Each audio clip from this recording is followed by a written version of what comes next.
Good morning, traders and investors. My name is Roger Scott, and I'm the senior strategist for WealthPress. Today is Friday. It's May 28th, which is right here. If you don't believe me, I'm just giving you a hard time. It is Friday, and it is the last trading day of. Is it the last? Yeah, it's the last trading because we have a holiday weekend. So it is the last trading day of May. Can you imagine, folks? June is here. I still don't know where 2021 has gone. Quite honestly, I don't know where most of 2020 has gone. I've been focused so much on this.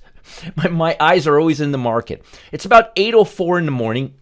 It's a Friday. The market's going to open up in about an hour and 25-ish minutes.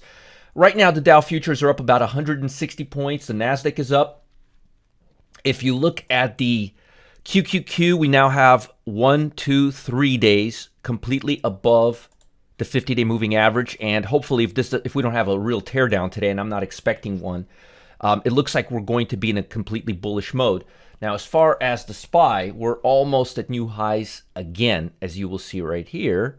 Very, very close to new highs. But what I'm excited about is there is finally, keeping my fingers crossed, a positive bias to the Russell 2000, and I'm hoping it'll at least get to this level, to the 235 level, because if it does, there's a good chance it'll break out. Now, the Russell has been congesting for quite some time. Let's see here.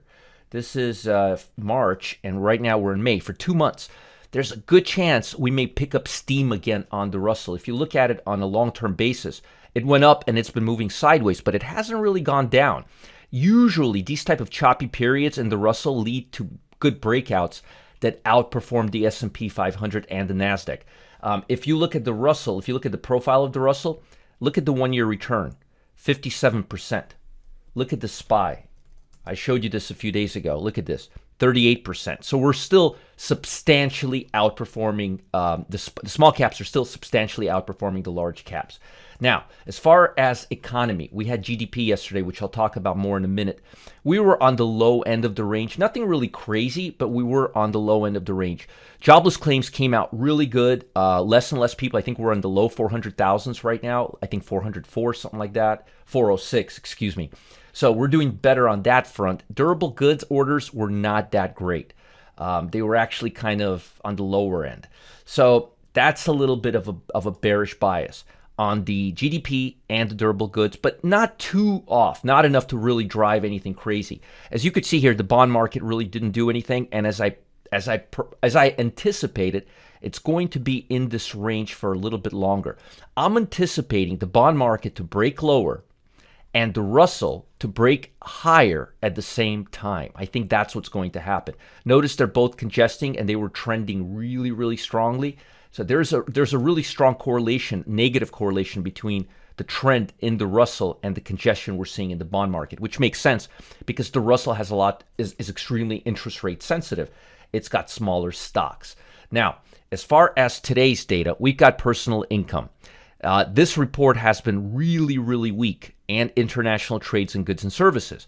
Now, international trades in goods and services, that's not here nor there. I'm talking about in comparison. We're looking for a deficit, 96 to 88, consensus 91. Anything between 100 billion and 90 billion, we would be okay. So I'm not seeing anything crazy there.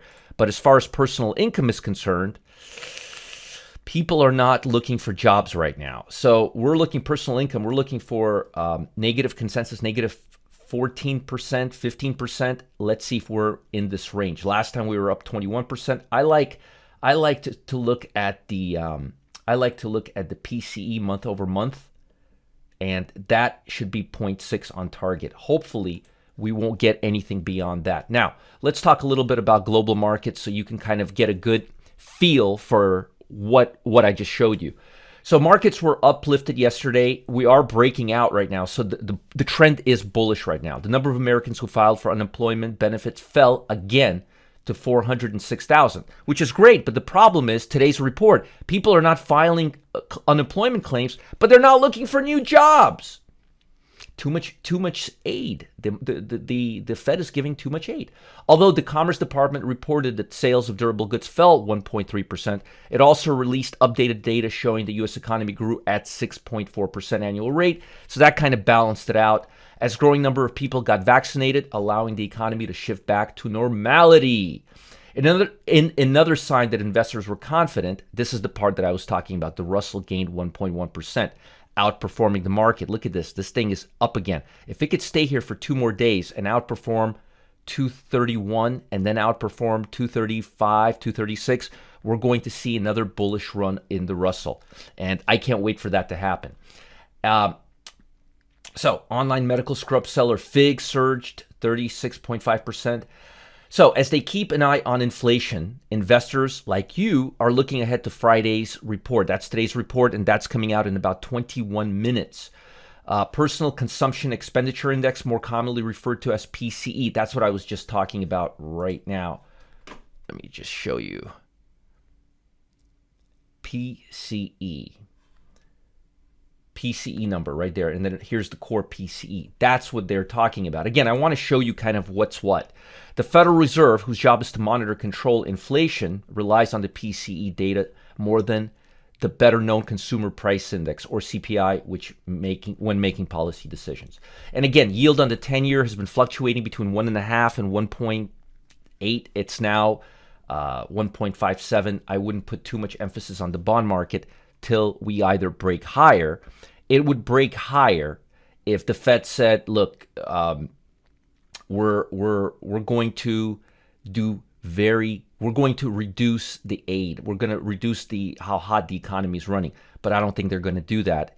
They're going to run the economy higher, which means interest rates are probably going to go higher.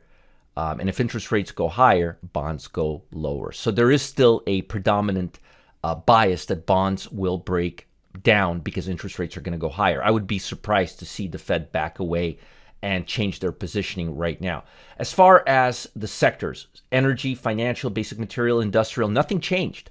Nothing changed on a cumulative basis. And look at this. Same thing on a monthly basis. So over 30 days, energy, financial. You see financial, material, industrial. Remember I told you financial stocks, energy stocks, basic material, and industrial is going to lead. I have not given you raw. Look at this over 6 months, 80%, 51%, 28%, 29%. I've been right every step of the way. Now, let's talk about some stocks that I like. I'm looking at financials today. First stock, American International Group, AIG. 1-year return, 67%. World leader in insurance and financial services. Leading international insurance organization. It is a big company. Fire, casualty. I like the breakout on this stock. I think we're going to go higher. I like the flatness, and I think it has a lot of upside to go. I think the price can go at least to about $65 over the next quarter. I like AIG. Next one, UNN. Uniprovident. What a name. What a name. Also, financial, insurance, accident health. Are you noticing a pattern here? 1-year return, 86% for an insurance company. I like the chart.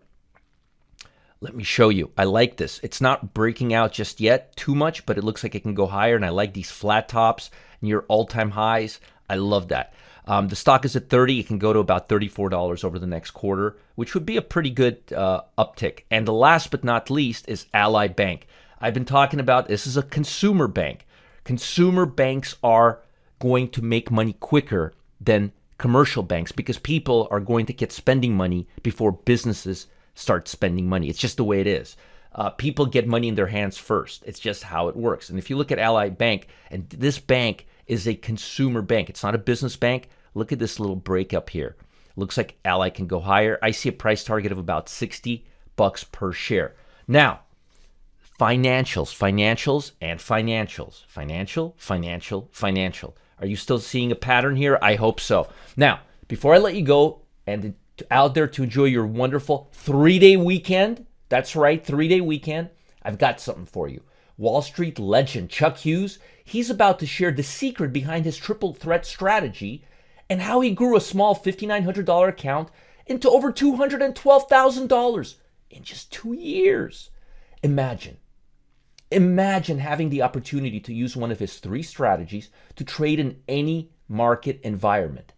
That means traders don't have to worry about economic factors, market sentiment, or direction.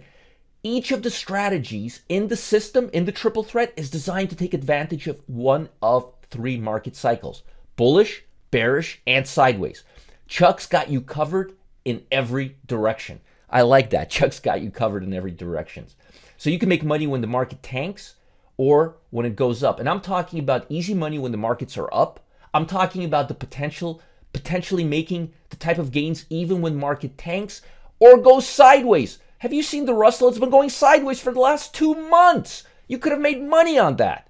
So do not miss the chance to jump in and trade alongside Chuck as he aims to increase his portfolio by 500% over the next few months. The challenge starts June 1st. You don't want to miss out. You don't want to miss out, folks. Tuesday's the day. Click on the link below to learn more about Chuck's triple threat and see why so many traders want to access it. It's been our biggest seller.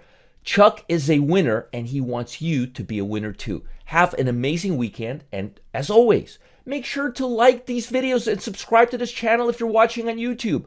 Folks, stay ahead of the markets. Be the first to be notified when I post these amazing videos, and have an amazing weekend. Bye. And don't forget financials, AIG, Ally, and UNM. Bye.